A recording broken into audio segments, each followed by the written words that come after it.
To BPC news బులెటిన్ల ముందుగా headlines.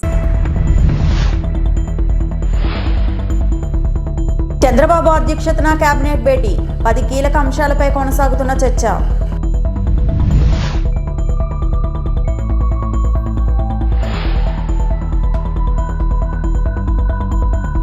Liquor scam సూత్రధారి విజయసాయిరెడ్డి, ఆనం వెంకటరమణారెడ్డి వెల్లడి.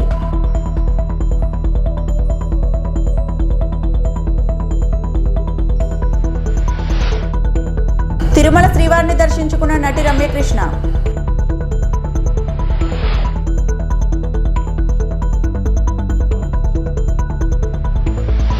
ముఖ్యమంత్రి చంద్రబాబు అధ్యక్షతన దాదాపు 10కి పైగా అజెండా అంశాలతో సచివాలయంలో రాష్ట్ర మంత్రివర్గ సమావేశం కొనసాగుతోంది. స్త్రీ శక్తి పేరుతో మహిళలకు ఈ నెల 15 నుంచి రాష్ట్రం అంతటా 5 కేటగిరీల ఆర్టీసీ బస్సుల్లో ఉచిత ప్రయాణానికి ప్రమోదం తెలిపామన్నారు. AP land initiatives and tech hubs policy 2024-29పై చర్చించి కేబినెట్ నిర్ణయం తీసుకుంది. పర్యాటక శాఖ పరిధిలోని 22 హోటళ్లు, రిసార్ట్లు క్లస్టర్ల నిర్వహణ కోసం ఏజెన్సీ ఎంపిక నిర్ణయాధికారాన్ని ఆ శాఖ ఎండీ కల్పిస్తూ మంత్రివర్గం నిర్ణయం తీసుకునుంది. నూతన బార్ లైసెన్స్ పాలసీపై మంత్రివర్గ ఉపసంఘం నివేదికకు కేబినెట్ ఆమోదం తెలిపింది. లిక్కర్ దుకాణాల్లో పర్మిట్ రూమ్లు అనుమతించనున్నాయి. నాయి బ్రాహ్మణుల సెలూన్లకు 200 యూనిట్ల వరకు ఉచిత విద్యుత్ కల్పించే నిర్ణయానికి కేబినెట్ ఆమోదం తెలపనుంది. మీడియా అక్రిడిటేషన్లపై కొత్త నిబంధనలపై చర్చించి నిర్ణయం తీసుకోనున్నారు.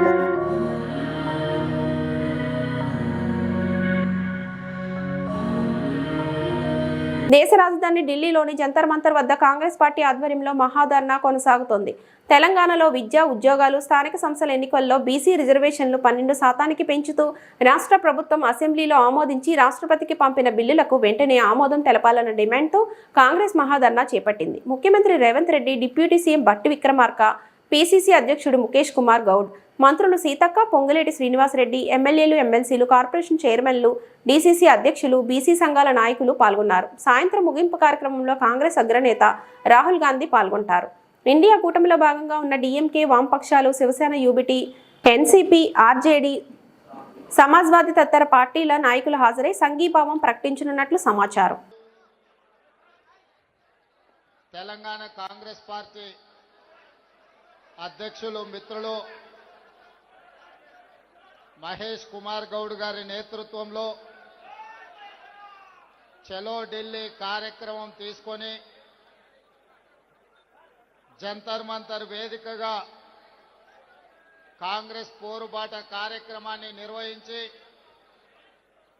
ఈ కార్యక్రమానికి శ్రీమతి సోనియా గాంధీ గారు, శ్రీ మల్లికార్జున్ ఖర్గే గారు, శ్రీ రాహుల్ గాంధీ గారు, శ్రీమతి ప్రియాంక గాంధీ గారు, మీనాక్షి నటరాజన్ గారు, కేసీ వేణుగోపాల్ గారి సంపూర్ణ మద్దతు తీసుకొని వేలాది మంది ఈరోజు ఉదయం నుంచి ఈ జంతర్ మంతర్ ధర్నా కార్యక్రమంలో భోజనం చేయకుండా ఉదయం నుంచి ఇక్కడ కూర్చొని మేమందరం 4 కోట్ల తెలంగాణ ప్రజలు, తెలంగాణ రాష్ట్ర ప్రభుత్వం శాసనసభ ఆమోదించిన విద్యా ఉద్యోగాలలో ఓబీసీలకు 42% రిజర్వేషన్, అదేవిధంగా ఎన్నికలలో ప్రజాప్రతినిధులలో రాజకీయ రిజర్వేషన్లు 42% ఇవ్వాలని 2 బిల్లులను ఆమోదింపజేయడమే కాకుండా 2018లో ఆనాటి ముఖ్యమంత్రి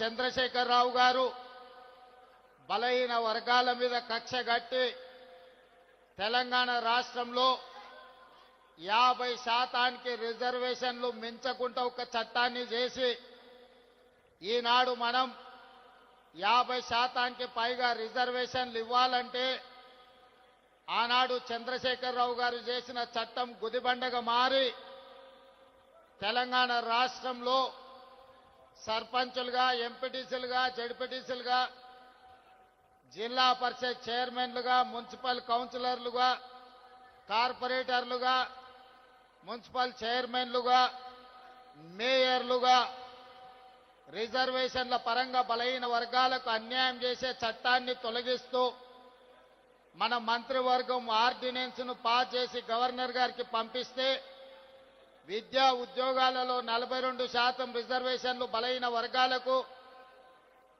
రాజకీయాలలో స్థానిక సంస్థలలో 42% రిజర్వేషన్ల బిల్లులను తెలంగాణ రాష్ట్ర గవర్నర్ రాష్ట్రపతి ఆమోదానికి పంపించారు. ఇదే కాకుండా తెలంగాణ మంత్రివర్గం ఆమోదించిన ఆర్డినెన్స్ 50% పరిమితిని తొలగిస్తూ ఆమోదించిన ఆర్డినెన్స్ను కూడా రాష్ట్రపతి గారికి పంపించడం జరిగింది. దాదాపుగా ఈ బిల్లులు వచ్చి 4 నెలలు పూర్తయినా రాష్ట్రపతి గారి నుంచి ఆమోద ముద్ర పడలేదు. నరేంద్ర మోడీ గారు, భారతీయ జనతా పార్టీ ఈ బిల్లులను అడ్డుకొని తెలంగాణ బలహీన వర్గాలకు అన్యాయం చేస్తుంటే ఇక గల్లీలో ఉండలేక ఢిల్లీలోనే తేల్చుకుందాం పదండి, చలో ఢిల్లీ కార్యక్రమాన్ని తీసుకొచ్చి ఈ వేదిక మీద ఉన్న ఉద్దండులే కాదు, తండాలలో, గూడాలలో, మారుమూల పల్లెల్లో కాంగ్రెస్ పార్టీ జెండా మోసిన ఈరోజు బలహీన వర్గాలకు 42% రిజర్వేషన్లు ఇవ్వాలని 42% రిజర్వేషన్లను నరేంద్ర మోడీ గారు మెడలు వంచైనా తీసుకువెళ్తామని చెప్పి వేలాదిగా ఈరోజు జంతర్ మంతర్లో ఈ ధర్నా దీక్షలో కూర్చున్నారు. ఏపీలో మద్యం స్కామ్ సూత్రధారి విజయసాయి రెడ్డి అని తెలుగుదేశం పార్టీ సీనియర్ నేత ఆనం వెంకటరమణారెడ్డి ఆరోపించారు. మంగళగిరిలోని తెదేపా కేంద్ర కార్యాలయంలో ఏర్పాటు చేసిన మీడియా సమావేశంలో ఆయన మాట్లాడారు. ప్రభుత్వ ఆధ్వర్యంలోనే మద్య దుకాణాలు నిర్వహించినప్పుడు స్కామ్ ఎలా జరుగుతుందంటున్నారు. తమిళనాడులో ప్రభుత్వం నిర్వహించిన స్కామ్ జరిగిందన్నారు. మద్యం కుంభకోణంలో సంబంధం లేదని విజయసాయిరెడ్డి బుకాయిస్తున్నారని, వైకాపా నేతలందరి హస్తం ఉందని ఆరోపించారు. స్కామ్ చేసింది వైకాపా వాళ్లు కాదని జగన్ చెప్పగలరా అని ప్రశ్నించారు. ఇప్పటికైనా పార్టీ నేతలు ప్రజలకు క్షమాపణ చెప్పాలని డిమాండ్ చేశారు. తెలుగుదేశం పార్టీ నేతలు తప్పు చేయాలంటే భయపడతారన్నారు. పార్టీకి చంద్రబాబు హెడ్ మాస్టర్ అని ఏ తప్పు చేసినా శిక్షిస్తున్నారన్నారు. మీకు గుర్తుందా, ఆదాన్ డిస్టిలరీస్ లో ముప్పిడి అవినాష్ రెడ్డి గురించి ఒక 100 సార్లు చెప్పుంటాను నేను. ఎవడయా వీడు, ఎవడయా ముప్పి అవినాష్ రెడ్డి, రాజకేశ్ రెడ్డి తోడల్లుడో లేకపోతే కజినో, వీళ్ళ బంధువులు కదా మీకు? ఎట్ట చెప్తారా సంబంధం లేదనే? ఏమి ధైర్యం మీకు? ఎవరినైనా అడుగు వైసీపీ నాయకుడిని, మాకు సంబంధం లేదు, మాకు లిక్కర్ స్కామే జరగలేదు. ఎవరు తిన్నారే? మేము తిన్నాం డబ్బులా, మేము ఎక్కాం ఫ్లైట్లా హీరోయిన్లతో. మేమేమైనా తప్పు చేయాలంటే అక్కడ హెడ్ మాస్టర్ ఉన్నాడు మాకు, ఆయన పేరు చంద్రబాబు నాయుడు గారు. బెత్తం పట్టుకొని ఉంటాడు రెడీగా, ఏం తప్పు చేసినా మాకు బెత్తంతో దెబ్బలు పడతాయి. మీరు ఏమనుభవించారా? రాసభోగాలు. అదేంది ఆ ఫ్లైట్ లేంది, ఆ ఎయిర్ క్రాఫ్ట్ లేంది. ఒక్కొక్కడు మామూలుగా స్పెషల్ ఫ్లైట్ లో పోతే ఎవరినో ఒకరిని తీసుకోబోతాం, ఒక్కడు పోతాడు ఫ్లైట్ లో. ఈ రోజు మేము అడుగుతున్నాం, వీటికి అన్నిటికీ సమాధానం చెప్పాల్సిన బాధ్యత జగన్మోహన్ రెడ్డి మీద ఉంది. ఆయన ఆ రోజు ముఖ్యమంత్రి కాబట్టి. ఏమని? లేదు, నాకు రాజకేశ్ రెడ్డి ఎవరో తెలియదు, ముప్పిడి అవినాష్ రెడ్డి ఎవరో తెలియదు, వెంకటేష్ నాయుడికి నాకు సంబంధం లేదు, చెవిరెడ్డి భాస్కర్ రెడ్డి నాకు ఎవరో తెలియదు, మిథున్ రెడ్డి నాకు ఎవడో తెలియదు, I don't know these people, నాకు వీళ్లతో సంబంధం లేదు అని నువ్వు చెప్పు. ఇంకా మీ పార్టీ పేరు కూడా చెప్పం కదా, చెప్పగలుగుతారా అని మేము అడుగుతున్నాం. దీనికి సూత్రధారి ది కింగ్ మ్యాన్ మా పొట్టోడు. ఎవడు మా పొట్టోడు? విజయసాయి రెడ్డి, మా పొట్టబ్బాయి. ఈ రోజు మేము అడుగుతున్నాం, విజయసాయి రెడ్డి ఏం చెప్పాడు? జగన్మోహన్ రెడ్డికి విజయసాయి రెడ్డి అత్యంత సన్నిహితుడు, వైసీపీ పార్లమెంటరీ పార్టీలో #1 కింగ్ పిన్, మొత్తం నడిపించింది అతనే. ఆ రోజు నేను చెప్పా, పొట్టోడు నమ్మొద్దురా, నమ్మితే సంకనాగిపోతారు అని అన్నా లేదా? ఎవరైనా మీరు నా మాట విన్నారా? ఏం చేశాడు సాయ్యే? సంకనాగిచ్చేసాడు మిమ్మల్ని. అది నెల్లూరు అంటే లిక్కర్ స్కామ్ జరిగింది కానీ నాకు సంబంధం లేదు అన్నాడు. ఎవరు విజయసాయి రెడ్డి? మీ ఓడు కాదా? మొన్న వరకు మీరు చేసిన యదవ పనుల్లో పంచుకోలేదా? వైజాగ్ ఇన్ఛార్జ్ కదా? ఈ లిక్కర్ డబ్బుల్లో వీళ్ళకి ఎవరికి వాటాలు రాలేదా? మళ్ళీ మాకు సంబంధం లేదు. సిగ్గు లేకుండా ఎలా చెప్తారు అని అడుగుతున్నా. విజయసాయి రెడ్డికి సంబంధం ఉందంటే, విజయసాయి రెడ్డి లిక్కర్ స్కామ్ జరిగింది, సారాయిలో డబ్బులు సంపాదించాము అని విజయసాయి రెడ్డి చెప్పిన తర్వాత మీకు అందరికి సంబంధం ఉన్నట్టే కదా? లేకుండా ఎట్టుంటది? ఒక్కసారి మాట్లాడేటప్పుడు చెప్పేటప్పుడు మనస్సాక్షిని ఒక్కసారి అడగండి. ఆ మనస్సాక్షి చెప్పొద్దు మీకు వద్దురా అని. కానీ మీరు ఇండ్రగా మేము చెప్తే మేమే మీ మనస్సాక్షి, ఈ ప్రెస్ రూమే మీకు మనస్సాక్షి. మీ వైసీపీ ప్రభుత్వంలో ఈ ప్రెస్ రూమ్ లో మాట్లాడిన మాటలు మీరు వినుంటే ఈ రోజు ఇంకొక 20-30 సీట్లు వచ్చుండొచ్చేమో. కానీ మీరు వినలా, ప్రజలు తిరస్కరించారు మిమ్మల్ని. సో విజయసాయి రెడ్డికి సంబంధం ఉందంటే వైసీపీ ప్రభుత్వంలో ప్రతి ఒక్క నాయకుడికి లిక్కర్ స్కామ్ లో సంబంధం ఉంది అనేది విషయం మీరు అందరూ గుర్తుపెట్టుకోవాలి. వైసీపీ నాయకులు కూడా గుర్తుపెట్టుకోవాలి. తిరుమల శ్రీవారిని సినీ నటి రమ్యకృష్ణ దర్శించుకున్నారు. బుధవారం VIP ప్రారంభ విరామ దర్శన సమయంలో ఆమె తన కుమారుడితో కలిసి స్వామివారి సేవలో పాల్గొన్నారు. తితిదే అధికారులు వీరికి స్వాగతం పలికి దర్శన ఏర్పాట్లు చేశారు. దర్శన అనంతరం రంగనాయకుల మండపంలో రమ్యకృష్ణకు పండితులు ఆశీర్వచనం చేసి స్వామివారి తీర్థ ప్రసాదాలను అందజేశారు.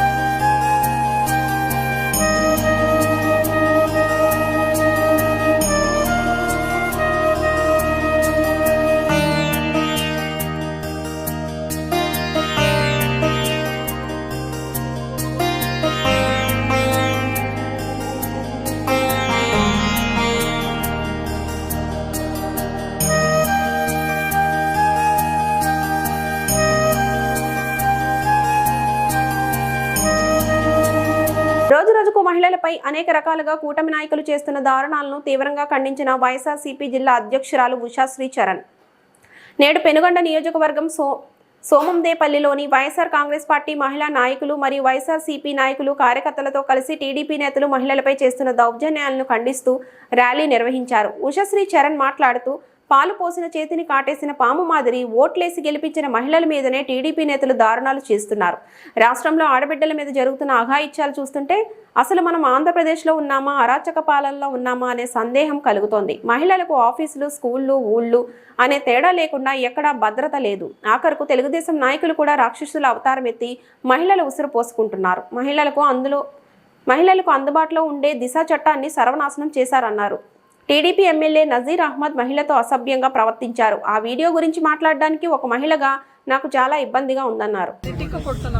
అదే వేరే వాళ్ళు చేస్తే నువ్వు ఫోర్ ఫ్రంట్ లో వచ్చేసి జగన్మోహన్ రెడ్డి గారు ఏం తప్పు చేయలేదు, కేవలం విమర్శం చేయాలనే ఒక కారణంతో ఈ రోజు నువ్వు విమర్శం చేసేది ఒక పని కట్టుకుని చేస్తున్నావు కదా అనిత గారు, ఇది కరెక్ట్ కాదు. దయచేసి మీరు నజీర్ గారు ఎవరైతే నిన్న ఇంత మిస్బిహేవ్ చేశాడో వాళ్ళని వెంటనే మీరు యాక్షన్ తీసుకోవాలి. ఎందుకంటే యావత్ మహిళా లోక కూడా ఈ రోజు ఖండిస్తున్నారు, అందరూ కూడా మండిపడుతున్నారు. గతంలో జగన్మోహన్ రెడ్డి గారు అయితే మహిళలకు ప్రతి ఒక్క దానిలో కూడా రిజర్వేషన్ పెట్టి ప్రవేశం పెట్టి నడిపించిన కార్యక్రమం జగన్మోహన్ రెడ్డి గారు చేసినారు. గతంలో జగన్మోహన్ రెడ్డి గారు ఒక హోమ్ మినిస్టర్, దళితకు ఒక హోమ్ మినిస్టర్ ఇచ్చినారు కాబట్టి దాన్ని ఫాలో అవుతూ అనిత గారికి ఈ రోజు హోమ్ మినిస్టర్ గా మీకు ఆ పోస్ట్ వచ్చింది, ఆ పోర్ట్ఫోలియో వచ్చింది అంటే కేవలం జగన్మోహన్ రెడ్డి గారు ఏదైతే పాటించినారో దాన్ని మీరు కాపీ కొట్టమని తప్ప ఈరోజు జగన్మోహన్ రెడ్డి గారు దయవల్లి నువ్వు కూడా హోమ్ మినిస్టర్ అయినావు అని మేము నిజంగా చెప్పుకుంటున్నాము. దయచేసి ఇప్పటికైనా అనిత గారు మీరు అది ఇది కల్లిబిల్లి మాటలు మాట్లాడుకోకుండా మహిళకు ఎక్కడైనా అన్యాయం జరిగినప్పుడు వెంటనే మీరు స్పందించే కార్యక్రమం చేయాలి. అదేవిధంగా ఈరోజు మహిళలందరూ కూడా మేము దయచేసి సేవ్ ఆంధ్రప్రదేశ్ అనే కార్యక్రమం మేము చేస్తున్నాం. ఇప్పటికైనా అనిత గారు, హోమ్ మినిస్టర్ అనిత గారు, చంద్రబాబు నాయుడు గారు, కూటమి ప్రభుత్వంలో భాగస్వామైన ప్రతి ఒక్క మహిళ ఎమ్మెల్యే, మంత్రి గారికి ఒకటే వినవించుకుంటున్నాం. దయచేసి ఇప్పటికైనా దిశ చట్టం అమలు చేయండి. ఎందుకంటే ఆ రోజు ఈ దిశ యాప్ ఎవరెవరైతే డౌన్లోడ్ చేసుకున్నారో ఆ పిల్లలందరూ కూడా 90% సేఫ్టీగా ఉండడం మనం చూసినాం. మీరు మహిళలకు హెల్ప్ చేయాలి, వాళ్ళ తోడుగా నిలబడాలి అంటే దిశ యాప్ ని ఇంట్రడ్యూస్ చేస్తూ ఎక్కడ కూడా మీరు ఈగో పోకుండా, ఈగో ఫీల్ కాకుండా జగన్మోహన్ రెడ్డి గారు చేసిన మంచి పని దాన్ని ఒప్పుకుంటూ మీరు దాన్ని అమలు చేయాలని, మహిళల్ని కాపాడాలి. మహిళల రక్షణ కొరవైంది ఈ రాష్ట్రంలో పట్టి దయచేసి మీరు మహిళా రక్షణ కోసం ఈ ఒక కూటమి ప్రభుత్వం పనిచేయాలి అని ఈరోజు వైఎస్ఆర్సీపీ పార్టీ తరఫున మేము క్యాడర్ నాయకులందరూ డిమాండ్ చేసి వెంటనే మీరు ఎమ్మెల్యే గుంటూరు నజీర్ గారి పైన, గుంటూరు ఈస్ట్ నజీర్ గారి పైన వెంటనే మీరు చర్యలు తీసుకోవాలి అని చెప్పి ఈరోజు కూటమి ప్రభుత్వం మళ్ళీ ఇంకొకసారి ఇటువంటి ఒక ఇన్స్టెన్సెస్ ఘటన ఇంకొకసారి పునరుద్భవం కాకుండా చంద్రబాబు నాయుడు గారు అన్ని రకాల చర్యలు తీసుకోవాలని మేము ఈరోజు డిమాండ్ చేస్తున్నాం. జై జగన్, మహిళల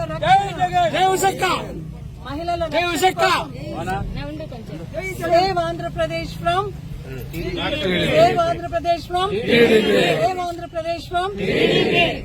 హైదరాబాద్ లోని పలు ప్రాంతాల్లో వర్షం కురుస్తోంది. Madhapur, Gachibowli, Kondapur, Miyapur, Madinaguda, Chandanagar, Lingampally, Jubilee Hills, Film Nagar, Banjara Hills, Panjagutta, Ameerpet, Erragadda, Sanath Nagar, Borabanda, Yousufguda పరిసర ప్రాంతాల్లో వర్షం పడుతోంది.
ఏవీఎంలు వద్దు, పేపర్ బ్యాలెట్ విధానాన్ని తిరిగి ప్రవేశపెట్టాలని BRS working president KTR demand చేశారు. ఎన్నికల నిర్వహణ సంస్కరణలపై అన్ని రాజకీయ పార్టీలతో కేంద్ర ఎన్నికల సంఘం సమావేశాలు నిర్వహిస్తుంది. ఇందులో భాగంగా ఢిల్లీలో ఈసీ సమావేశానికి బీఆర్ఎస్ నుంచి కేటీఆర్తో పాటు ఇతర పార్టీ నేతలు హాజరయ్యారు. తసీతో సమావేశం అనంతరం కేటీఆర్ మీడియాతో మాట్లాడారు.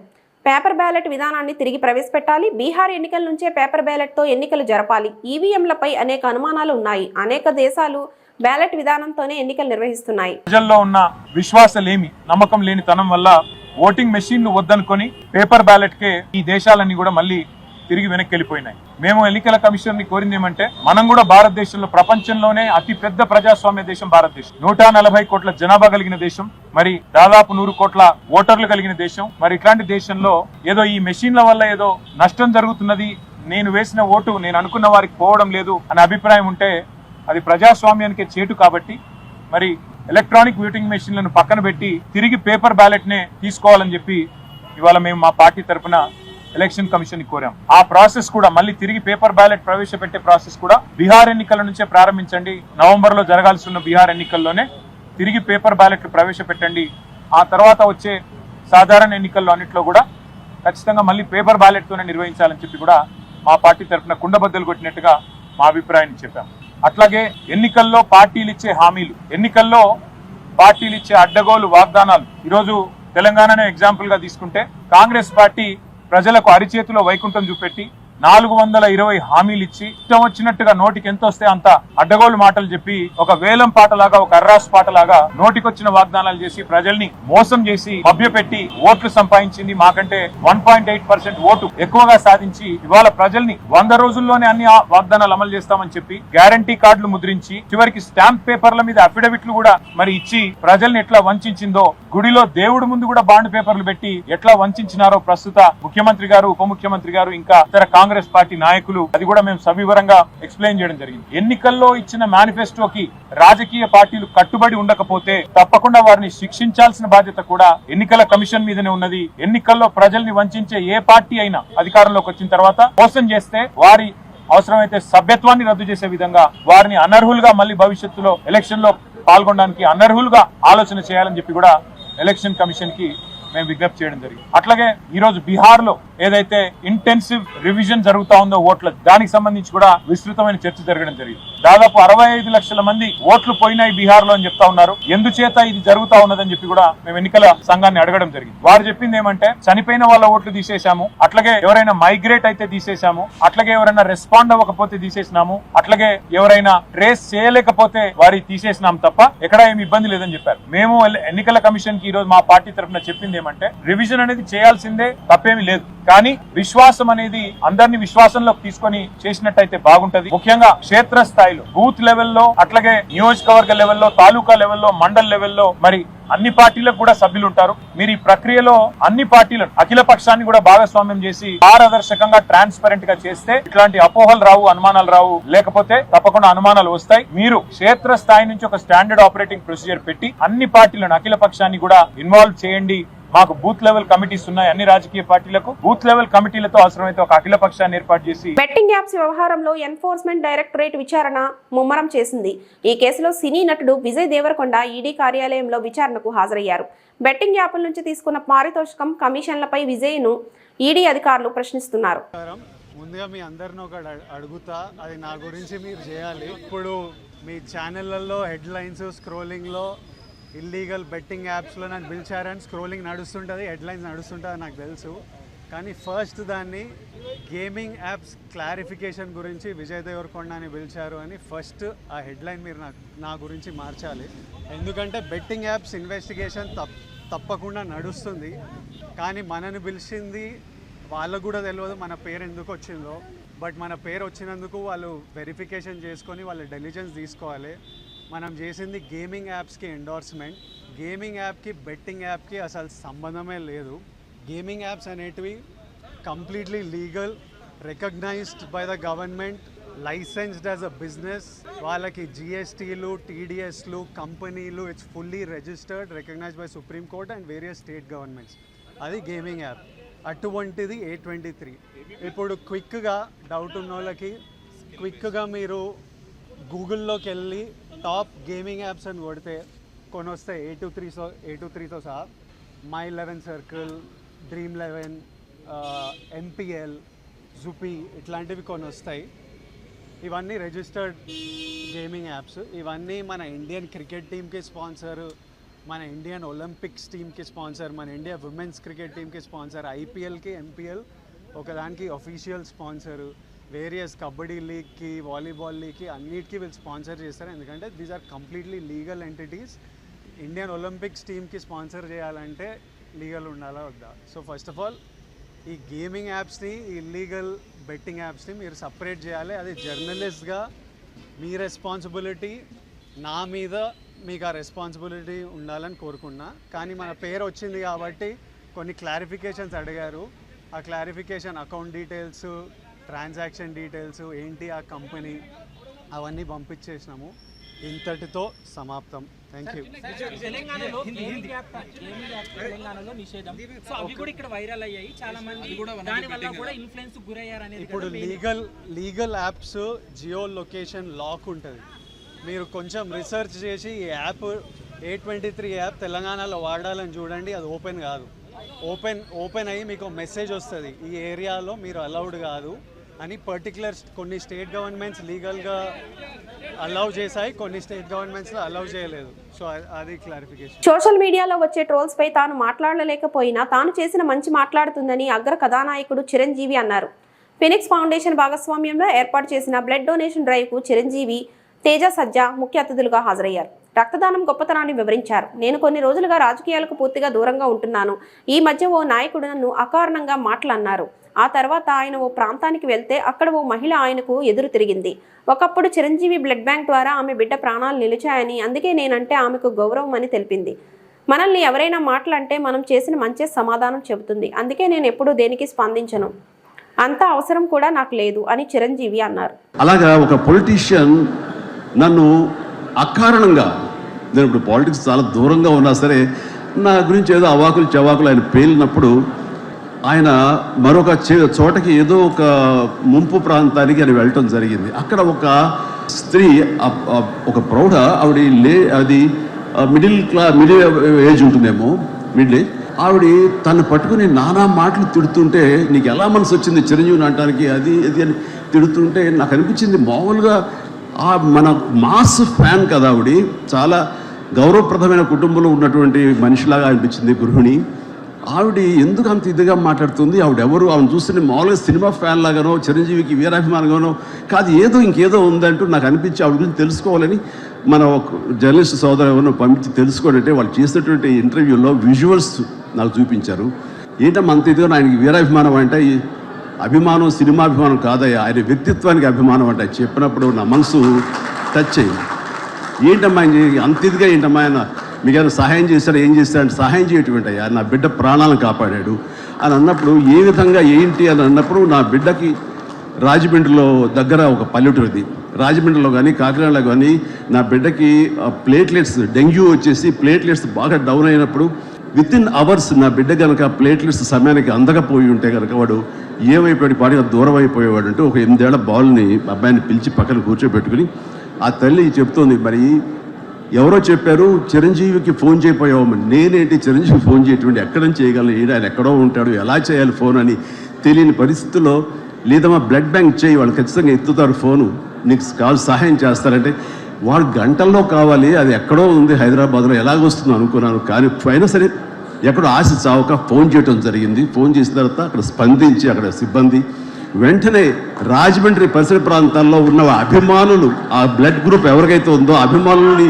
వెంటనే పంపించేయడం ఏంటి, అవర్స్లో వాళ్ళు హాస్పిటల్కి, నియరెస్ట్ హాస్పిటల్కి వెళ్ళి బ్లడ్ ఇవ్వటం ఏంటి, దాని నుంచి ప్లేట్లెట్స్ వేరు చేయటువంటి, ఆ బిడ్డకి ఎక్కించడం ఏంటి, తెల్లారిసరికి ఆ బిడ్డ మళ్ళీ తిరిగి ఎంతో ప్రాణాలతో బతికాడు. ఇది ఈడనయ్యేవాడు. ఆయన కనుక సమయానికి చేయకపోయి ఉంటే నా బిడ్డ ఏమైపోయాడు. అలాంటి మనుషుల ఈ తుచ్చులు నీచులు కలిసి మాట్లాడారు. వాడిని నాకు సరిపోలేదు, దగ్గరికి వెళ్ళి ఏమి చేసేదాన్ని చెప్పేసి అప్పుడు అంటుంటే చాలామంది అంటారు, ఎవరు మిమ్మల్ని ఇలా అటాక్ చేస్తుంటారు సోషల్ మీడియాలో మాట్లాడుతుంటారు, మీరేం మాట్లాడరు ఏంటని. నాకు నేను చేసినటువంటి మంచి కార్యక్రమాలు, నేను పొందినటువంటి ప్రేమ, అభిమానం, ఇదే నాకు రక్షణ కవచం. ఈ వార్తలు ఇంతటితో సమాప్తం.